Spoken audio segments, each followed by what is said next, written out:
සමසෞඛ්‍ය උපාධිධාරීන් රාජ්‍ය සේවාවට බඳවා ගැනීම සම්බන්ධයෙන් වෘත්තීය සමිතිත් එක්ක සාකච්ඡා කරා කියලා සෞඛ්‍ය අමාත්‍යාංශය අද දවසේදී මාධ්‍ය නිවේදනයක් නිකුත් කරලා තිබ්බා. මේ මාධ්‍ය නිවේදනය සම්පූර්ණයෙන්ම රැවටිලි සහගත ඒ වගේම සෞඛ්‍ය අමාත්‍යාංශය විසින් දැනුවත්ව මහජනතාව සහ මාධ්‍ය නොමග යවන මාධ්‍ය නිවේදනයක්. ඒ නිසා අපි ඉතා පැහැදිලිව කියනවා පළවෙනි එක සෞඛ්‍ය සේවාව ඇතුලේ සම සෞඛ්‍ය සේවාවට අදාළ පරිපූර්ණක වෛද්‍ය සේවාව හෝ හෙද සේවාව නියෝජනය කරන වෘත්තීය සමිති මේ සාකච්ඡාවට සහභාගී වෙලා නැහැ. මේ සාකච්ඡාව මේ කියන විදිහට අද දවසේ හෝ ඊයේ දවසේදී හෝ මේ අර සෞඛ්‍ය ඇමතිවරයාගේ තමන්ගේ කණ්ඩායම විතරක් බඳවා ගන්න දැනුම විනුම තරඟයෙන් පස්සේ තිබිච්ච සාකච්ඡාවකුත් නෙවෙයි. මේ සාකච්ඡාව තියලා තියෙන්නේ ගිය බදාදා.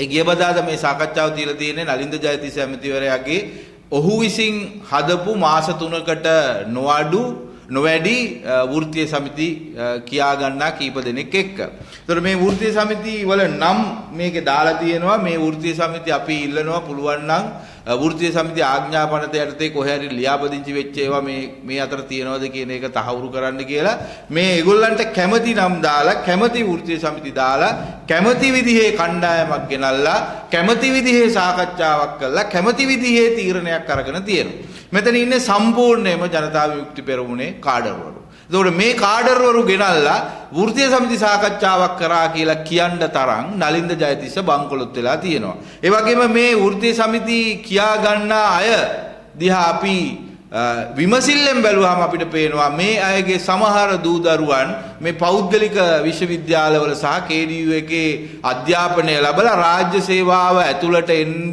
බලාපොරොත්තුෙන් ඉන්න අය. සමහර අය මේ විභාගේ ලියන්න බලාගෙන හිටපු අය. ඒතකොට මේකෙන් පැහැදිලි මේ හැමෝගෙම ඇජෙන්ඩා එක තමයි දැනට සීමා සහිත කාඩර් එකක් තියෙන මේ සමසෞඛ්‍ය සේවාවට තමන්ගේ දේශපාලන හිංචයිලා පුරවා ගැනීම. එක පැත්තකින් නලින්ද ජයතිස්ස මේ තොරතුරු දීලා මේ විභාගයට එන්න කියලා ගමක් ගානේ ගිහිල්ලා තමන්ගේ කාඩර් වරුන්ට කිව්වා. අනිත් පැත්තෙන් මේ විභාගයේ සාධාරණ පදනමක් යටතේ විශ්වවිද්‍යාල ප්‍රතිපාදන කමිෂන් සභාව යටතේ ඔවුන්ගේ අධීක්ෂණයකින් ඔවුන්ගේ විෂයට අදාළව තියන්න කියලා කියපු එක මගහැරියා. විශ්වවිද්‍යාල කොමිෂන් සභාවට අදාළ එකක් උසස් අධ්‍යාපන අමාත්‍යාංශයට අදාළ එකක් තමයි වෘත්තීමය උපාධිධාරියෙක්ගේ කුසලතාවය පිරික්සණයක. ඒක නලින්ද ජයතිස්ස ඇමතිවරයා හොඳටම දන්නවා. නලින්ද ජයතිස්ස ඇමතිවරයාට තියෙන්නේ MBBS එකක්. එතකොට එයා මේ සේවාවට එනකොට එයාගේ කුසලතාවය බලපු විදිහ එයා හොඳටම දන්නවා. මේ සෞඛ්‍ය අමාත්‍යාංශයේ මේ සාකච්ඡාවේ ඉඳගෙන ඉන්න සියලු දෙනා ඒක දන්නවා. හැබැයි ඒක දැනගෙන නොදන්නවා වගේ අඟවමින් සමසෞඛ්‍ය උපාධිධාරීන්ට දැනුම මිනුම තරඟයක් තියන්න සූදානම් කරා. ඒතර මේක තියා ගැනීම සඳහා ප්‍රබල බාධාවක් තිබුණාම ඒගොල්ලෝ කරේ ඒගොල්ලන්ගේම කාඩර් එක දාලා ඒගොල්ලන්ගේම වෘත්තීය සමිති ටිකක් හදලා ඒවා අපිට සමාන නම් වලින් ලියාපදිංචි කරලා සමහර ඒවා ලියාපදිංචි නොකර ගෙනල්ලා සාකච්ඡාවක් කරා කියලා ෆොටෝ එකක් ගන්නයි. මේ ෆොටෝ දෙකත් එක්ක ජනමාධ්‍යයට මේ නිවේදනය නිකුත් කරලා තිබ්බේ අද. මේකේ තියෙන්නේ 2025 4/28.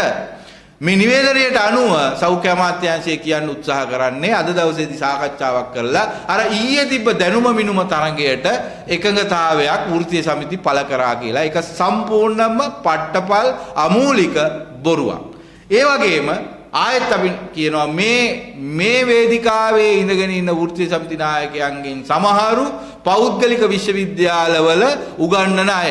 ඒගොල්ලන්ගේ ගෝල බාලයන්ට කියලා තියෙනවා අපි රජයේ රස්සාව අරන් දෙනවා කියලා. සමහර අයගේ දුවදරුවන් ඒ පෞද්ගලික විශ්වවිද්‍යාලවල සල්ලි දීලා ඉගෙන ගන්න අය.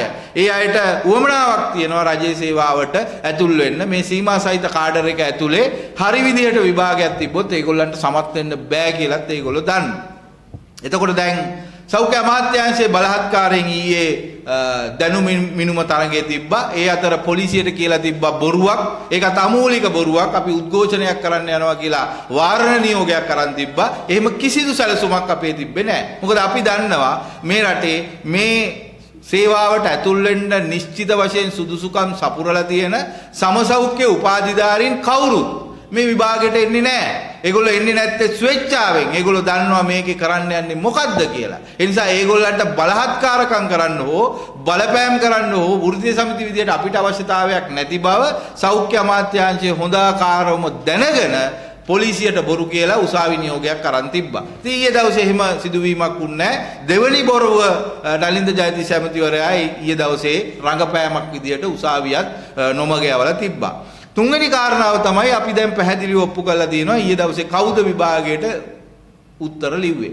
මේ දැනුම මිනුම තරගයට ආවේ නලින්ද ජයතිස්ස ඇමතිවරයා කැමති ওই වෘත්තීය සමිති යයි කියා ගන්නා අය නිතර දෙවේලේ ගැවසෙන පෞද්ගලික විශ්වවිද්‍යාලවල සහ සල්ලි දීලා ඉගෙන ගන්න පුළුවන් විශ්වවිද්‍යාලවල අය විතරයි. එතකොට 100කට හෝ 120කට ආසන්න ප්‍රමාණයක් විභාගය ලියලා තියෙනවා. ඒ සියලු දෙනා මුදල් ගෙවා අධ්‍යාපනය ලැබපු අය.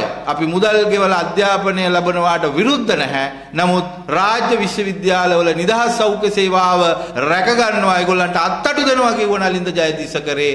තමන් සෞඛ්‍ය අමාත්‍යාංශයට ඇවිල්ලා පළවෙනි විභාගයම දූෂිත බොරු කියපු සහ නිදහස් අධ්‍යාපනය ලැබපු දරුවන් එළියට විසි කරලා කරපු විභාගයක් බවට පරිවර්තනය කරගත්තා. ඒ නිසා නලින්ද අපි කියනවා නලින්ද ජයතිස්ස ඇමතිවරයාට ඔයා මෙච්චර කල් කියලා තියෙන පට්ටපල් බොරුවක්. නිදහස් අධ්‍යාපනයට නෙවෙයි ඔයා අත්තටු දීලා තියෙන්නේ. නිදහස් අධ්‍යාපනයේ අත්තටු කපලා තමයි ඊයේ ඔබ විභාගයේ තිබ්බේ. මොකද නිදහස් අධ්‍යාපනය ලැබපු කිසිදු දරුවෙක් කිසිදු උපාධිධාරියෙක් ඊයේ ඔයාගේ විභාගයට ආවේ නැහැ. ඒ නිසා ඔයා මැනගන්න ඔයා නිදහස් අධ්‍යාපනය ගැන මෙච්චර කල් කිව්වේ බොරු කියන එක. ඒ නිසා ඊයේ දවසේ මේ කරපු විභාගයට අනුව විභාගයක් තියන්න අවශ්‍ය නැහැ. ඇත්තටම උපාධිධාරීන් 120ක් විතර පෞද්ගලික අංශය අය ඇවිල්ලා ලියලා තිබ්බා. ඒ උපාධිධාරීන්ට විභාගයක් තියන්න ඕනේ නැහැ. 120ක් බඳවා ගැනීම සඳහා ඊට වඩා විශාල කාඩර් එකක් තියෙනවා. 200ක 300ක කාඩර් එකක් තියෙනවා. ඉතින් විභාගයේ ප්‍රතිඵල බලන්න ඕනේ නැහැ. අපි කියනවා විභාග ප්‍රතිඵල බැලීමේ නාමයෙන් කවුරු හරි හෙට අනිද්දා OT බටා ගන්නවා නම් ඒ අයටත් ඕනේ අවශ්‍යතාවය ඉෂ්ට වෙන්නේ නැහැ. ජයතිස්ස ඇමතිවරයාට අපි කියනවා මේකේ ප්‍රතිඵල බලන්නවත් එපා.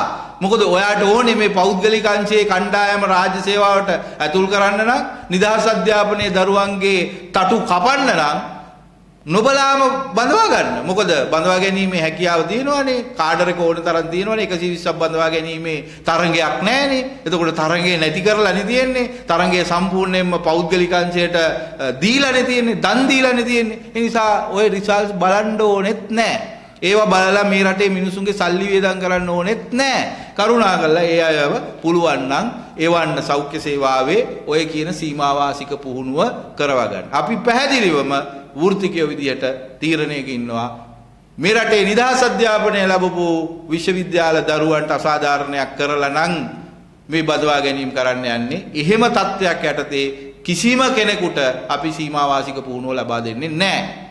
පුළුවන් නම් සීමාවාසික පුහුණුවත් උසාවි නියෝගයක් කරන් බලහත්කාරයෙන් ගන්න කියලා අපි නලින්ද ජයතිස්ස ඇමතිවරයාට කියනවා. මොකද සීමාවාසික පුහුණුව අපි දෙන්න බැඳිලා ඉන්නේ පළවෙනියටම මේ රටේ නිදහස් අධ්‍යාපනය ලැබපු දරුවන්ට, සේවා අවශ්‍යතාවය පිළිබඳව තියෙන දරුවන්ට. ඒතර මෙතන බරපතල අසාධාරණයක් වෙලා තියෙනවා. Tamanට ඕනෑ පෞද්ගලික විශ්වවිද්‍යාලවල අය විතරක් රාජ්‍ය සේවාවට බඳවා ගැනීම බරපතලයි. ඒ බරපතල උපක්‍රමය මේ වෘත්තීය සමිතියයි කියා ගන්නා කීප දෙනෙක් සහ ජයතිස්ස ඇමතිවරයා එකතු වෙලා උපක්‍රමිකව කරලා තියෙනවා. ඒ උපක්‍රමික විභාගයේ ඇතුලේ කිසිදු රාජ්‍ය විශ්වවිද්‍යාලයක දරුවෙකුට මේ රැකියාව හිමි වෙන්නේ නැති තත්ත්වයක් ඇති කරලා තියෙනවා. එහෙම තත්ත්වයක් යටතේ අපිට මේ සීමාවාසික පුහුණුව ලබා දීමේ හැකියාවක් නැහැ. අපි ඉතා කාරුණික විල්ලනවා. අපි ඔය අධ්‍යාපනය ලැබපු පෞද්ගලික විශ්වවිද්‍යාල හෝ ඒවා KDU එකේ හෝ ඒවා ඒ දරුවන්ට අපේ කිසිදු විරසකයක් නැහැ. නමුත් මේකෙදි සෞඛ්‍ය අමාත්‍යාංශයත් ওই සමහර වෘත්තීය සමිති නායකයෝනුත්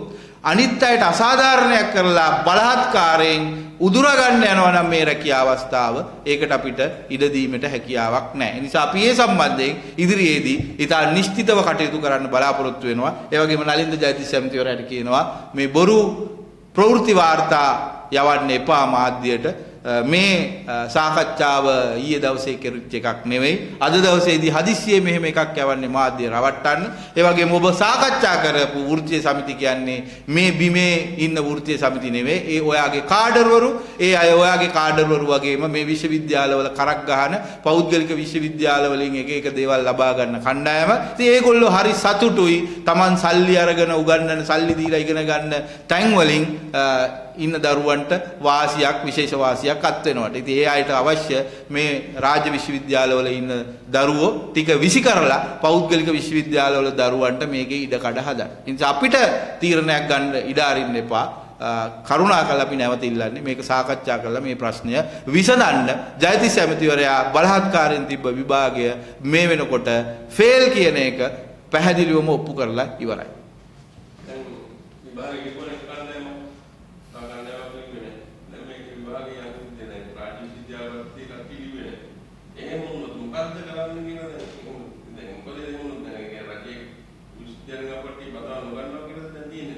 මෙතන කණ්ඩායම් දෙක ඉතා පැහැදිලි. රාජ්‍ය විශ්වවිද්‍යාලයේ මේ රැකියාවට සුදුසුම ඉහළම ඉසෙට් ස්කෝ අගයක් තියෙන වැඩියෙන්ම සුදුසුකම් ලැබපු අය තමයි රාජ්‍ය විශ්වවිද්‍යාල වලට යන්නේ. එහෙම බැරි වෙච්ච අය තමයි පෞද්ගලික විශ්වවිද්‍යාල වලට යන්නේ. නැත්තම් මුදල් ගෙවලා විශ්වවිද්‍යාලයට යන්නේ. ඒතකොට මේ තරඟකාරී නිදහස් අධ්‍යාපනයේ ඇතුලේ තමන්ගේ අවස්ථාව හිමි කරගත්ත දරුවෝ ලියලත් නැහැ. ඒගොල්ලන්ට මේක අනුව රැකියා අවස්ථාව හම්බ වෙන්නේත් නැහැ. හම්බ වෙනවා නම් නලින්ද ජයතිස් ඇමතිවරයාගේ දැනුම විනුම තරගෙන් හම්බ වෙන්නේ සල්ලි දීලා පෞද්ගලික විශ්වවිද්‍යාල වලින් ඉගෙනගත්ත දරුවන්ට විතරයි. ඒතර ගොඩවල් දෙක ඉතා පැහැදිලි. නලින්ද ජයතිස් ඇමතිවරයාට දැන් විභාගයක් තියන්න අවශ්‍ය නැහැ. ඕකනම් නලින්ද ජයතිස් ඇමතිවරයාගේ ප්‍රතිපත්තිය. රාජ්‍ය විශ්වවිද්‍යාලවල දරුවන්ගේ අත්තටු කපලා විසිකරන එක නම් ප්‍රතිපත්තිය. ඔය විභාගයේ ලියලා තියෙන 130ක් හෝ 130කට අඩු ප්‍රමාණයක්. කාඩර් එක ඕනෑ තරම් තියෙනවා. ඒ අයට රැකියා අවස්ථා දීලා අර දරුවන්ව පාරට විසි කරන්න තමයි ජයතිස් ඇමතිවරයාට තීරණයක් ගන්න තියෙන්නේ. ඒක පළවෙනි තීරණය. ජයතිස් ඇමතිවරයා මේ තීරණය ගත්තොත් ඒකත් එක්ක හැප්පෙන විදිය අපි වෙනම තීරණය කරනවා. දෙවෙනි එක තමයි ජයතිස් ඇමතිවරයා තමන්ගේ උද්දච්චකම පැත්තකින් තියලා ඔය විශ්වවිද්‍යාල පෞද්ගලික විශ්වවිද්‍යාල වලට කඩේ යන වෘත්තීය සමිති නායකයෝ කියාගත්ත කාඩර්වරුන් ටික පැත්තක තියලා ඇත්ත වෘත්තීය සමිතිත් එක්ක කතා කරොත් මේ ප්‍රශ්නෙට අපිට විසඳුමක් හොයාගන්න බැරි කමක් නැහැ. විසඳුම ඕනෑ තරම් තියෙනවා. මේ ප්‍රශ්නේ අද ඊයේ ආපු ප්‍රශ්නයක් නෙවෙයි. මේක හැම අවුරුද්දෙම ආපු ප්‍රශ්නයක්. නමුත් හිටපු හැම ඇමතිවරයෙක්ම අපිත් එක්ක සාකච්ඡා කරලා ඒකට සමබර උත්තරයක් හොයාගත්තා. රජයත් එක්ක කතා කරලා. ඒතකොට ජයතිස් ඇමතිවරයාට පුළුවන් ඕනේ නම් අපිත් එක්ක සාකච්ඡා කරලා මේකට විසඳුමකට යන්න. ඒකට විසඳුම ඕනෑ තරම් තියෙනවා. හැබැයි ජයතිස් ඇමතිවරයා තාම මේකේ ඇත්ත වෘත්තීය සමිතිත් එක්ක කතා කරන්න සූදානමක් නැහැ. එහෙම උමනාවක් නැහැ. පුරුදු තමන්ගේ කාඩර් එකත් එක්ක කතා කරලා තමන්ගේ කාඩර් එකත් එක්ක තීරණ අරගෙන තමන්ගේ කාඩර් එකේ වැඩේ කරන එක විතරයි. දෙවෙනි තීරණය තමයි සෞඛ්‍ය අමාත්‍යාංශයට කරන්න තියෙන්නේ. මේ සියලු දරුවෝ ඔප්පු කරලා තියෙනවා බලහත්කාරය විභාගයේ තියන්න බෑ කියන එක.